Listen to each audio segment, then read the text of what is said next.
she comes to us when she needs her forehead scratched. So if she's wet or warm, she will come and just rub her head against us, as a horse would do.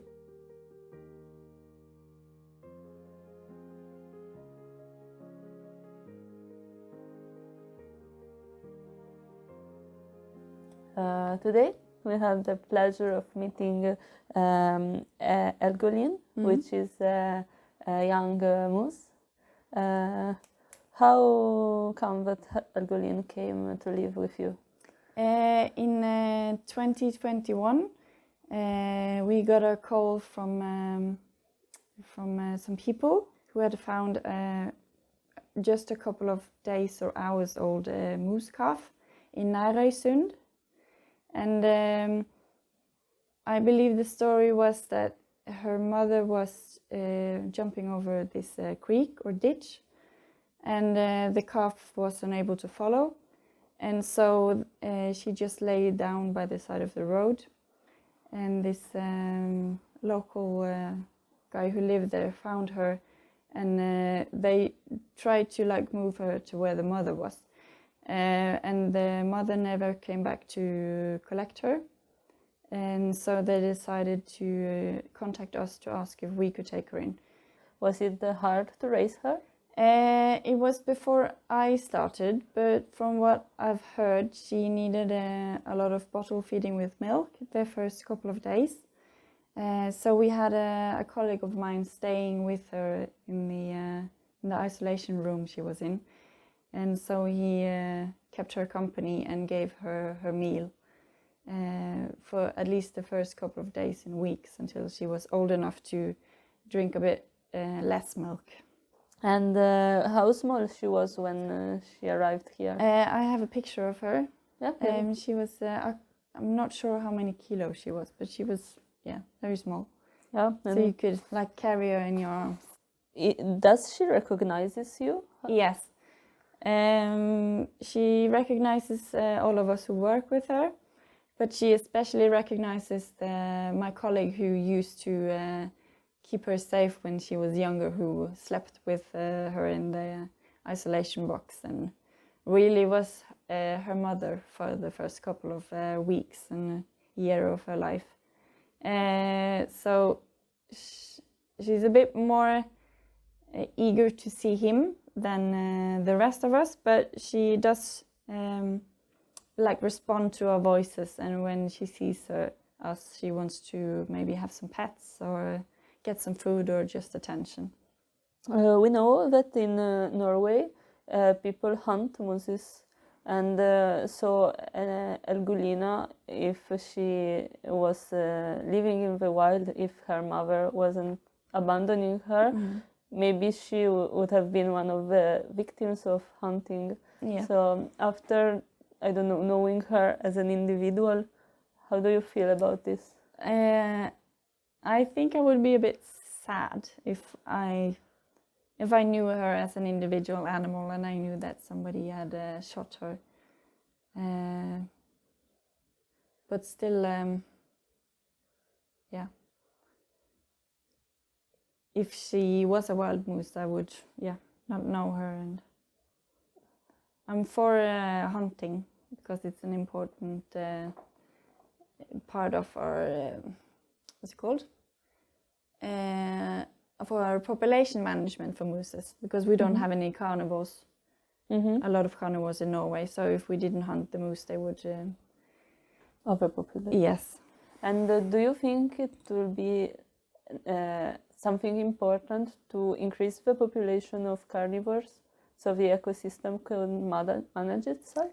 Or that's a difficult question. I think nobody has found the answer to what would be right, because I think it's very complicated with regards to keeping everybody happy, both farmers and prey animals and the wild carnivores enthusiasts. What carnivores can hunt a moose? Wolves. Well, and also bears tend to take moose calves. Ah, okay. So they hunt the young, not the adult. No, they of course they can, but it's more normal to see a bear take a moose calf. Can I make a personal question? If you don't want, don't answer. Do you eat moose meat? Yes. It is very rare to find a moose in captivity, especially in countries different from Norway, but maybe also here. What is the reason for it? I'm not sure. I think the moose requires quite a large enclosure and a lot of browse material, and also I think they're just a species of animal that takes a lot of effort to keep. Yeah. How do you feed your mooses? They get pellets, so they get pellets 3 times a day, and then also they have access to hay, even though they won't really eat a lot of it. But mostly we get twigs from salix and different bushes and trees, which they eat out in the nature. And so we try to get that as often as possible. And when they eat it all year round. So now during the winter they eat like the thin twigs and the bark on the trees. And during the summer they eat the leaves. So that's when they get a bit more than they do during the winter, because we have to really fatten them up before the cold months start. So it's nice that your feeding follows the nature, the seasons, and you provide as much natural feeding as possible. We try to keep it as they would have in the wild as much as possible. Why are you willing to breed the mooses? It's to keep a population of moose in the park. To avoid always having to transport moose from other parks to us. So we want to kind of have our own population in the park. Because before we had Algolinas, we had 2 males, so we were kind of depending on a female to come in so we could continue having moose in the park.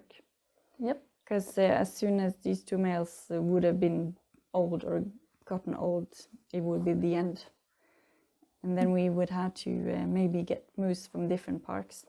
Is it important to avoid inbreeding for mooses? Yes. We try to avoid inbreeding at all, but it can happen without any problem.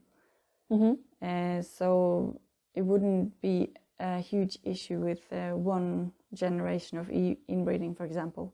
But we try to keep it out of the breeding if we can control it, just to avoid potentially having some offsprings who had diseases or other physical abnormalities. So with only 1 female, you think you will need to take some precautions, like looking for another female and having 2? Or? Yeah, it would be best to have maybe 2 females or 3, so we could change up a bit with who's going with who and to have it. But most likely we're gonna have Algolina and Brutus, our male moose, breeding just regularly. What is the questions that the guests of the park ask more often about her? Why she's making... why she is always very social with the guests. So if you have a family group coming, she always runs towards them and wants to get attention. So people often wonder why she's so social with people. Yeah. I think that's the question we got the most. And how do you train her? We train her with mainly carrots, both of our mooses, and so. Depending on what we want to train, we, for example, touch her neck, and if she allows us to do it, she gets carrot for treat. And also, if we want to check her teeth, we try to we try to reward the behavior that we want with carrots.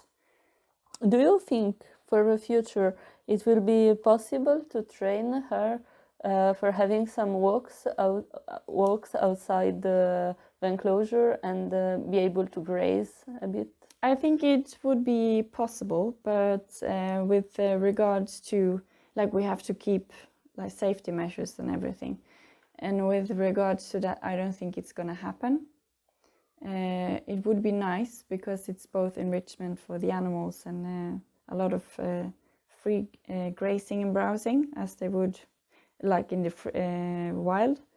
But because we have to take precautions to keep the animal keepers safe, or possibly visitors, I don't think it's something we're going to try to do. And what do you like most about her? That I think I like the most is that she comes to us when she needs her forehead scratched.